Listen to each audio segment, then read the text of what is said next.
नमस्कार, मी बाबा बेलापूरकर. आपण पाहत आहात एकजूट महाराष्ट्र न्यूज.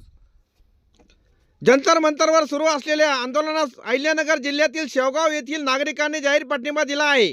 नीट पेपर फुटी, शिक्षण क्षेत्रातील भ्रष्टाचार व केंद्रीय शिक्षण मंत्री धर्मेंद्र प्रधान यांच्या राजीनाम्याकरिता दिल्ली येथील जंतर मंतरवर सामाजिक कार्यकर्ते तसेच प्रसिद्ध शास्त्रज्ञ सोनम वांगचुक यांचे सुमारे 20 दिवसांपासून सुरू असलेले उपोषण हुकुमशाही व दडपशाही तसेच माफियागिरीचे तंत्र वापरून शासनाने मोडीत काढून त्यांना अटक करून उपोषण स्थळापासून हटविण्यात आले.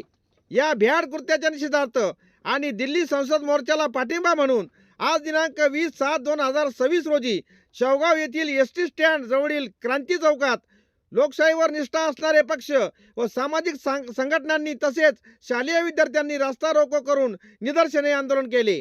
या आंदोलनात विद्यार्थ्यांनी आणि स्थानिक नागरिकांनी मोठ्या संख्येने सहभाग नोंदवला.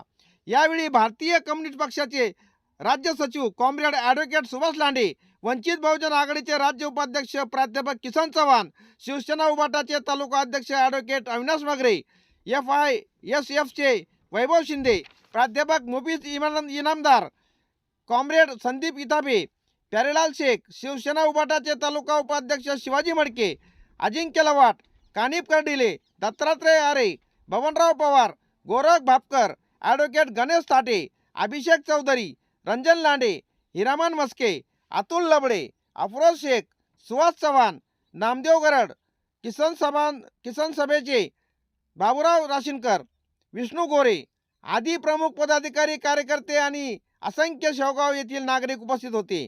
आमच्या हाती काही चलचित्र आले असून आम्ही ते तुम्हाला दाखवित आहोत.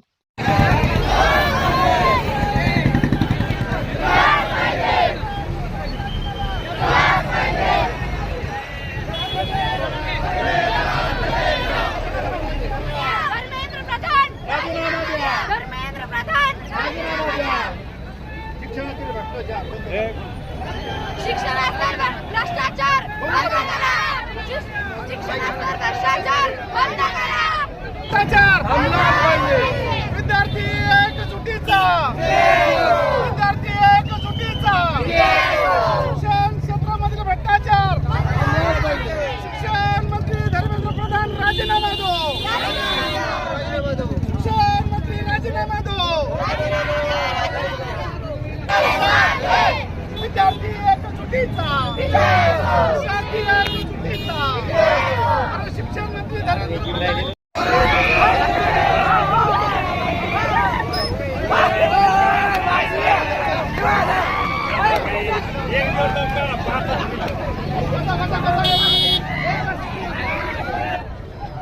शिक्षणातील भ्रष्टाचार बंद. शिक्षण मंत्री धर्मेंद्र प्रधान राजीनामा द्या. धर्मेंद्र प्रधान चले जाओ. धर्मेंद्र प्रधान चले जाओ. विद्यार्थी आंदोलनावर दडपशाही करणारं सरकार चले जाओ. RSS बीजेपी सरकार हटाओ. देश बचाओ. RSS बीजेपी सरकार हटाओ. शिक्षणातील भ्रष्टाचार बंद. सोनम वांगचुक आगे बढ़ो. अभिजीत तिपके आगे बढ़ो. धर्मेंद्र प्रधान चले जाओ. धर्मेंद्र प्रधान चले जाओ. भाजपा की तानाशाही नहीं चलेगी. भाजपा की तानाशाही नहीं चलेगी. धर्मेंद्र प्रधान राजीनामा द्या. भ्रष्टाचारी भाजप सरकार चले जाओ. भ्रष्टाचारी भाजप सरकार चले जाओ.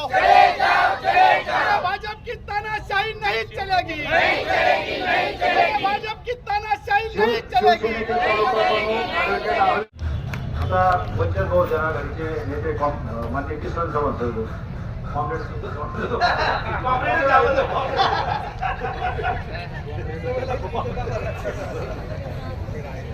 उपस्थित सर्व भावांनो आणि बहिणींनो, ज्यांच्या ज्यांच्या मनामध्ये अंतःकरणामध्ये संवेदना आहेत, माणुसकी आहे, असे सर्वजण आपण या ठिकाणी गेल्या 22 दिवसापासून देशाच्या राजधानीच्या जंतर मंतर या ठिकाणी चालू असलेलं जे आंदोलन आहे त्या आंदोलनाला पाठिंबा देण्यासाठी आपण सर्वजण उपस्थित आहोत. मित्रांनो, आझाद हिंद सेनेचे संस्थापक नेताजी सुभाषचंद्र बोस त्या काळामध्ये म्हणायचे, तुम मुझे खून दो मैं तुम्हें आजादी दूं. या देशावरती अत्यंत जुलमी असं 129 वर्ष इंग्रजांनी राज्य केलं. हा देश लुटला, हा देश कंगाल केला, या देशाला गुलाम बनवलं. तेव्हा नेताजी सुभाषचंद्र बोसचं हे घोषवाक्य होतं. देश स्वतंत्र झाला. आम्हाला माहिती आहे की 2014ला अशीच एक घोषणा आली. ती घोषणा, तो मुझे सत्ता दो. नरेंद्र मोदी नावाचे जे काही 56 इंच छातीचे पंतप्रधान या देशाला मिळाले, त्या 2014ला प्रधानमंत्री होण्याच्या अगोदर म्हणायचे, तुम्ही आम्हाला सत्ता द्या, या देशाला आम्ही जागतिक स्तरावरती महासत्ता बनवू. मी प्रधानमंत्री म्हणून काम करणार नाही, मैं तुम्हारा चौकीदार बनके काम करूंगा. मैं फकीर हूं, मुझे पत्नी भी नहीं है, मुझे बाल बच्चे भी नहीं, मैं फकीर हूं. मैं झोली लेके घूमूंगा देश भर और तुम्हारे ये देश की सेवा चौकीदार बनके करूंगा. 2014 पासून तर आतापर्यंत आम्ही बघतोय त्याचं काम नरेंद्र मोदीने केलंय. या देशाची इंडियन एअरलाइन्स लाईन होती, भारतीय विमान सेवा, ती भांडवलदाराच्या घशात घातली. या देशाचं दूरसंचार केंद्र होतं, खातं होतं, ते देखील भांडवलदारांच्या घशामध्ये घातलं. या देशामध्ये पेट्रोलियम होतं, ते देखील भांडवलदारांच्या घशामध्ये घातलं. अरे भांडवलदार भारतीय भांडवलदारांना उडावर घेणार आणि भांडवलदारांच्या घशामध्ये घालणारं हे नरेंद्र मोदीचं सरकार. भांडवलदार माहिती आहे आपल्याला कोण कोण आहे? सत्तेवरती आले तेव्हा सीताबाईच्या रामाचं नाव घेऊन सत्तेवरती आले आणि सत्तेवर आल्यानंतर सीताबाई पण विसरल्या, राम पण विसरल्या आणि नीताबाई अंबानीच्या नवऱ्याला या ठिकाणी त्याच्या तोंडात घशात घालण्याचं काम हे सरकार करत आहे. अंबानीच्या घशात घालायचा देश, अदानीच्या घशात घालायचा हा देश. भांडवलदारांना इथल्या भारतीयांच्या उडावरती बसवायचंय.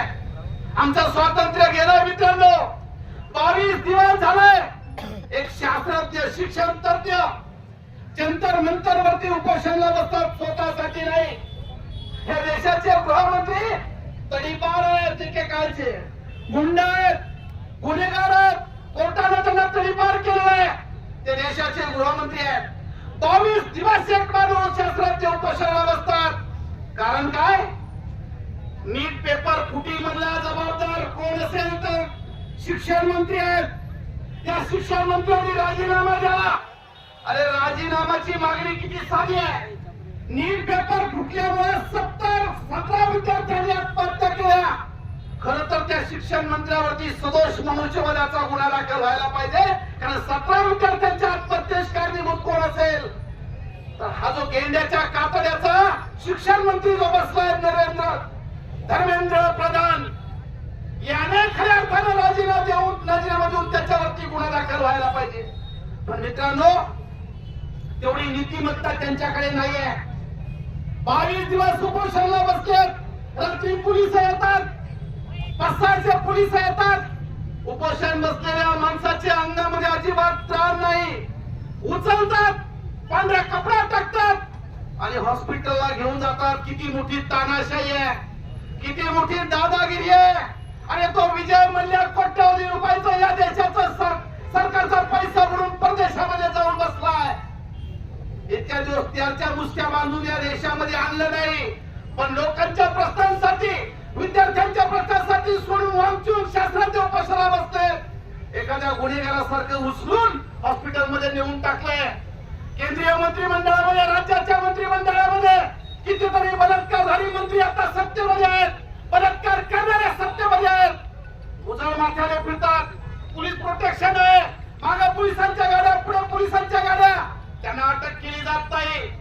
प्रचंड भ्रष्टाचार करणाऱ्यांना अटक केली जात नाही. पण लोकांचा आवाज बनून पाहणाऱ्यांना मात्र अटक केली जाते. सोनम वांगचुकला अटक झाली. आमचा दीपक तो अभिजित दिपके उपोषणाला बसला, त्याच्या अंगावरती शाई फेकली. अरे तो पण इतका स्वाभिमानी महाराष्ट्रीयन आहे. तो म्हटला अरे शाई इथं बाबासाहेबांनी दिलेला मला स्वाभिमानाचा कलर आहे, असं त्याला उत्तर देऊन नरेंद्र मोदी अमित शहाला उत्तर देऊन. मित्रांनो, एक स्वातंत्र्य मिळालंय. 1929 वर्षानंतर स्वातंत्र्य मिळालंय. तुमचं आमचं स्वातंत्र्य गेलंय. तुम्हाला आंदोलन करता येणार नाही, बोलता येणार नाही. एमपीसी परीक्षा, यूपीसी ची परीक्षा आता इथून पुढच्या काळात देता येणार नाही. परीक्षाच राहणार नाही, निवडणुकाच राहणार नाही. हुकुमशाही येणार आहे, हिटलरशाही येणार आहे. आणि म्हणून आज देश जो जागा होतोय, जंतर मंतर वरती लाखो लोक जमले देशभरातून. तालुक्यामध्ये तुमची आमची सारखी मुलं. मी बघतो आमची एक मुलगी बोलली आता मोडखे जायबा नावाचा पोरगा बोलला या ठिकाणी. अरे तुमच्या वेळेस खऱ्या अर्थाने भगतसिंग राजगुरू चंद्रशेखर आहे. 21व्या वर्षी भगतसिंग चंद्रशेखर आज आणि राजगुरूंनी इंग्रजांच्या हाऊसवरती बॉम्ब टाकला. इंग्रजांनी फाशी दिली, पण मागे नाही सरकले. तेच रक्त आमच्या या तरुणांमध्ये आहे, आजूबाजूला जमलेल्यांमध्ये आहे. आणि म्हणून आपण सगळेजण जमलं, प्रत्येक जण पेटून उठलाय. तुम्ही काय अमरपट्टा घेऊन आला नाही. जगावरती ज्यांचा सूर्य मावळत नव्हता त्या इंग्रजांना देखील या देशात पळून जावं लागलं. कुणी पळवलं? तुमच्या आमच्या सारख्या लोकांनी. महात्मा गांधीजी रस्त्यावरती आले, मूठभर मीठ घेतलं, हातामध्ये काठी घेतली, 10 लोक घेतली आणि दांडीची यात्रा काढली. इंग्रजांना ललकारी दिली, करेंगे या मरेंगे चले जाओ. तेव्हा इंग्रज फिरी हसत होते. एक म्हातारं पंचा घातलेलं, हातात काठी घेतय, मूठभर मीठ घेतय, 10 म्हातारे घेतय, दांडीची यात्रा काढतय आणि देश स्वतंत्र करायला निघाले. मित्रांनो, ठिणगी पडली हिमालयापासून कन्याकुमारी पर्यंत. आणि या देशात इंग्रजांना जावं लागलं. 14 ऑगस्ट 1947 मध्यरात्री युनियन जॅक खाली उतरावा लागला आणि तिरंगा ध्वज वर चढावा लागला. देश स्वतंत्र झाला. ही क्रांती आता करावी लागणार आहे. पुन्हा गांधीजी जन्माला येणार नाही, पुन्हा भगतसिंग राजगुरू चंद्रशेखर हे जन्माला येणार नाही, राजगुरू जन्माला येणार नाही. प्रत्येकामध्ये भगतसिंग, चंद्रशेखर, राजगुरू, महात्मा गांधी, डॉक्टर बाबासाहेब आंबेडकर आपल्याला स्वतःला तयार व्हावं लागणार आहे. यांची पळताभुई थोडी होईल. तुम्ही देशावरती आलेले आहेत, तुमची तानाशाही फार दिवस चालणार नाही. मोदी, शहा हे जे सरकार आहेत, या देशातलं फडणवीस सरकार अरे अन्यायी सरकार आहे, जुलमी सरकार आहे. शेतकरी आत्महत्या करतोय, जगाला पोशिंदा शेतकरी आत्महत्या करतोय. कारखानदार नाही करत आत्महत्या, भांडवलदार नाही करत आत्महत्या. राम राम राम राम माझा बाप शेतकरी आत्महत्या करतोय. आणि हे तिथे हसतात, आमची चेष्टा करतात. आणि म्हणून मित्रांनो, आपण सर्वजण या ठिकाणी आलात. शेवगावकरांना मी मनापासून धन्यवाद देईल, आमच्या मुलांना धन्यवाद देईल की आपण तिथं नाही पोहोचू शकलो. आम्ही जंतर मंतर वरती नाही गेलो, पण शेवगावच्या क्रांती चौकामध्ये आम्ही जंतर मंतर तयार केलं. आज हे त्यांना दाखवून दिलंय आम्ही. आज या निषेधाची, या प्रोटेस्टची ठिणगी पडलेली आहे. ती ललकारी देण्यासाठी आपण सर्वजण उपस्थित आहोत. अंतःकरणात तर पेटून उठलोय ना. भ्रष्टाचार थांबला पाहिजे, थांबला पाहिजे की नाही? कसा ठेवला पाहिजे?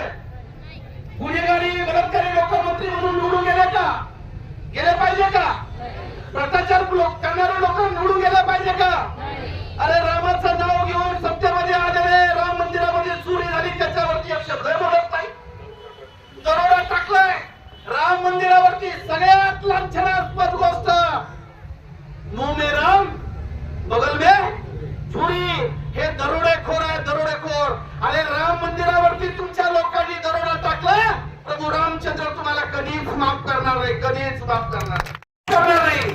आणि म्हणून मी सगळ्यांना विनंती करतो की आपल्या संवेदनाची जागा आहे. सगळ्यांनी जोरात, ज्यांच्याकडे हात असतील, ज्यांच्याकडे स्वाभिमान असेल, ज्यांच्याकडे स्वतःचा सन्मान असेल आणि ज्यांना खरंच वाटत असेल हे जुलमी सरकार आहे, हे भ्रष्टाचारी सरकार आहे, यांच्या विरोधात घोषणा द्या सगळ्यांनी. आणि जे घोषणा देणार नाही तो भाजपचा कार्यकर्ता असं समजायला हरकत नाही. बरोबर आहे ना? शिक्षण मंत्री धर्मेंद्र प्रधान राजीनामा दो. अजून तरी मला वाटतं काही भाजपचे कार्यकर्ते दिसतात सगळ्यांचे हात वर होत नाही. शिक्षण मंत्री धर्मेंद्र प्रधान राजीनामा दो. शिक्षण मंत्री धर्मेंद्र प्रधान चले जाओ. अरे भाजप की तानाशाही नहीं चलेगी. भाजप की तानाशाही नहीं चलेगी. मोदी सरकार चला जाओ. विद्यार्थी एकजुटीचा. विद्यार्थी एकजुटीचा. शिक्षण क्षेत्रामधील भ्रष्टाचार. शिक्षण क्षेत्रामधील भ्रष्टाचार. मोदी सरकार चले जाओ. भारतीय संविधानाचा. भारतीय संविधानाचा. सोनम वांगचुक तुम मागे पडो. अरे 70 वर्षाचे सोनम वांगचुक तिथं बसले 22 दिवस झाले आणि त्यांच्यासाठी घोषणा द्यायला सुद्धा कचरतोय आपण. आगे बडो. अरे तसा नाही म्हणायचं. भगतसिंग अरे छाताळा पुढे केली फाशीवर गेलाय. चंद्रशेखर आझादांनी 78 गोळ्या झेलल्या छाताळावरती. त्याला काय प्रपंच नव्हता. त्याला वाटत नव्हतं जीवन जगावं. भगतसिंगला वाटत नव्हतं प्रपंच करावा, बायको करावी, सुंदर पोरं तयार होतील. वाटत नव्हतं देशासाठी की बलिदान दिलं देशासाठी. पुन्हा एकदा शेवटची घोषणा द्या 70 वर्षाच्या सोनम वांगचुक साठी. दोन्ही हात वर करून जंतर मंतर वरती आवाज केला पाहिजे. सोनम वांगचुक तुम आगे बढो. सोनम वांगचुक तुम आगे बढो. धन्यवाद. जय भीम, जय संविधान, जय भारत. तुर्तास एवढेच. भेटूया पुढच्या बातमीपत्रात. जय हिंद, जय महाराष्ट्र.